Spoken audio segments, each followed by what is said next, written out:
ہمارے لیے آج کے آخری کلمے کی تلاوت مقدس لوکا کی انجیل 23واں باب 44 تا 46 آیات۔ پھر دوپہر کے قریب سے لے کر تیسرے پہر تک تمام ملک میں اندھیرا چھایا رہا اور سورج کی روشنی جاتی رہی اور مقدس کا پردہ اندر سے پھٹ گیا۔ پھر یسوع نے بڑی آواز سے پکار کر کہا، اے باپ، میں اپنی روح تیرے ہاتھوں میں سونپتا ہوں۔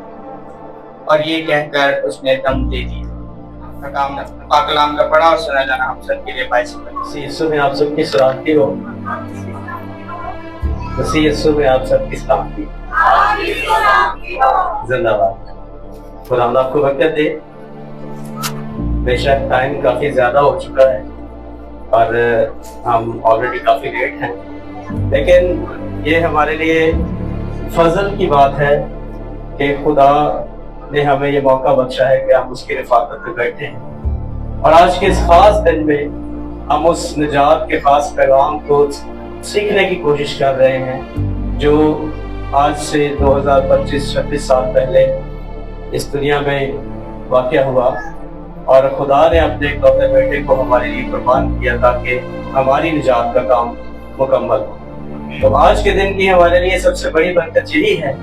آج کے دن کو ہم گڈ فرائیڈے صرف اسی لیے کہتے ہیں کہ بے شک اس میں خداوند یسوع مسیح نے بہت سارے دکھ سہے، بہت سی تکلیفیں سہی، صلیب پر اپنی جان دی، لیکن اس کے باوجود اس کو گڈ فرائیڈے کہا جاتا ہے، اور اس کی وجہ یہی ہے کہ خداوند یسوع مسیح نے اپنی جان ہمارے فدیہ میں دی اور ہمارے لیے ہمیشہ کی نجات کو مول لے لیا پوری قیمت ادا کر۔ آمین۔ سو میرے عزیزو، آج ہم صلیبی کلمات پر بات کر رہے ہیں اور صلیبی کلمات کے وسیلہ سے خدا کے کلام کو، یسوع مسیح کے کلام کو سیکھنے کی کوشش کر رہے ہیں، اور یہ وہ کلمات ہیں، یہ وہ الفاظ ہیں جو مسیح یسوع نے صلیب پر بیان کیے ہیں، اور مجھے مسیح یسوع کے آخری کلمہ پر بات کرنے کا موقع ملا ہے، اور یہ خدا کا فضل ہے جو مجھ پر ہوا، اور یہ وہ آخری الفاظ ہیں جو یسوع مسیح نے اپنی جان دیتے ہوئے ادا کی کہ اے باپ، میں اپنی روح تیرے ہاتھوں میں سونپتا ہوں، اور یہ کہہ کر دم دے دوں۔ اب اگر ہم ان الفاظ پر غور کریں اور اس کی تاریخ کو دیکھیں تو یہ الفاظ خدا کے سورما داؤد بادشاہ نے زبور 31 اور اس کی 5ویں آیت میں ادا کی، یعنی یہ الفاظ خدا کے کلام میں سے، پرانے عہد نامہ میں سے لیے گئے۔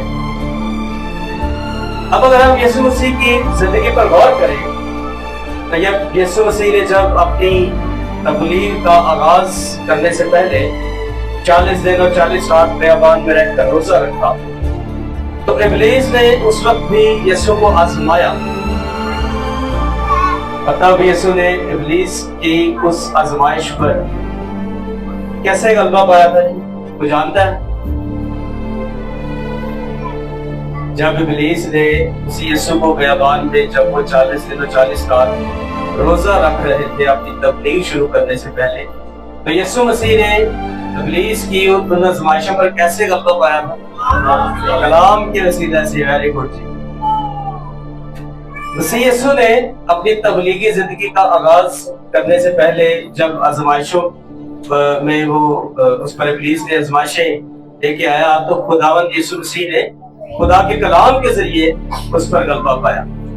پھر آگے چل کر جب ہم دیکھتے ہیں کہ مسیح یسوع جب اپنے دکھوں کا سفر شروع کرنے کو ہے باغ گتسمنی میں، تو وہ بھی ایک بڑی آزمائش کا وقت تھا، اور خداوند یسوع مسیح نے اس وقت کیا کیا؟ باغ گتسمنی میں خداوند یسوع مسیح نے جا کے دعا کی،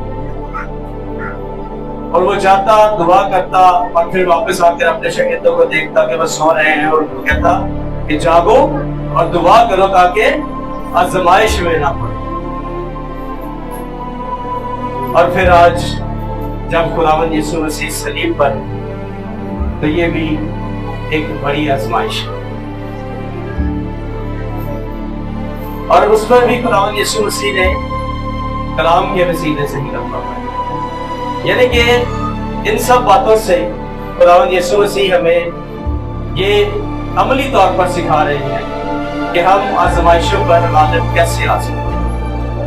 ہم آزمائشوں پر اگر غالب آنا چاہتے ہیں تو اس کے لیے ہمارے پاس دو طریقے ہیں. اور وہ کون کون سے ہیں جی؟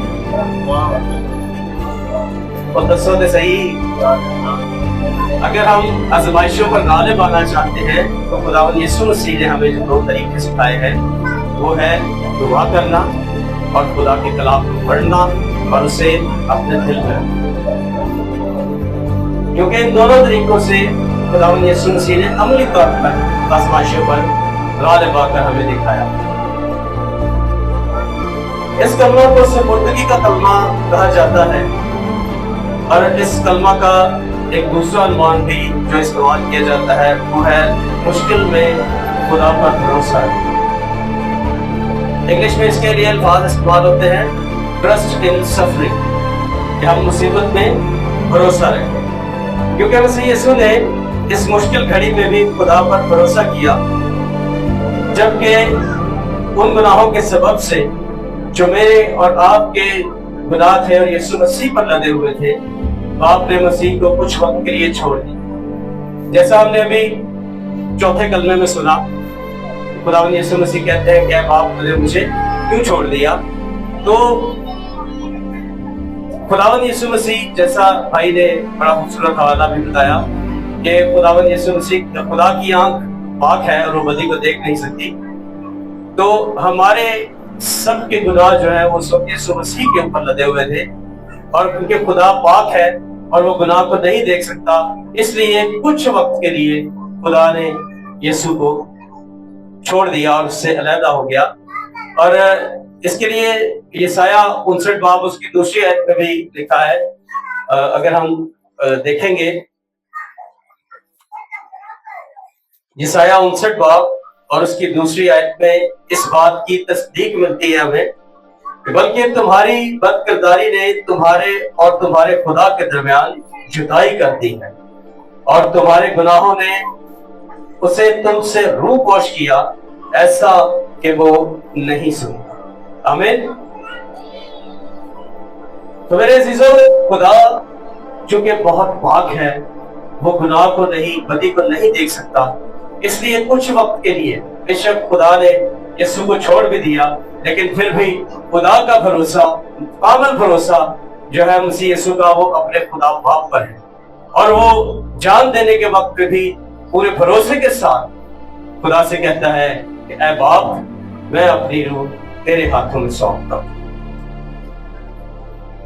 اب ہم اپنی مرکزی آیت کی طرف پھر آئیں گے، اور یہاں پہ 46ویں آیت کے اگر ہم پہلے حصے پر غور کریں، اور یہاں پہ لکھا ہے پھر یسوع نے بڑی آواز سے پکار کر کہا.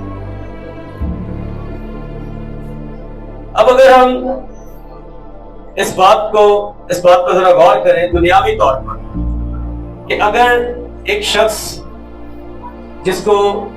جس پر ساری رات تشدد کیا گیا، کانٹوں کا تاج اس کے سر پہ رکھا گیا، اس کے بدن پر بے شمار کوڑے برسائے گئے، اسے مارا پیٹا گیا، اسے ذلیل کیا گیا، پھر اس کے بعد بھاری صلیب اٹھا کر ایک لمبا سفر طے کر کے وہ اس مقام تک پہنچتا ہے جو مقرر کی گئی تھی کہ وہاں پہ اسے مصلوب کیا جائے گا، اور پھر کئی گھنٹے تک صلیب پر لٹکے رہنے کے باوجود ہاتھوں اور پاؤں میں کیل ٹھوکے گئے ہیں اور بدن میں سے مسلسل خون جاری ہے، لیکن اس کے باوجود بھی، اس سارے کرب کے عالم میں، اس ساری تکلیف کے باوجود بھی مسیح یسوع بڑی آواز سے پکار کرتے ہیں، جیسے کوئی فاتح اپنی فتح کا اعلان کرتا ہے.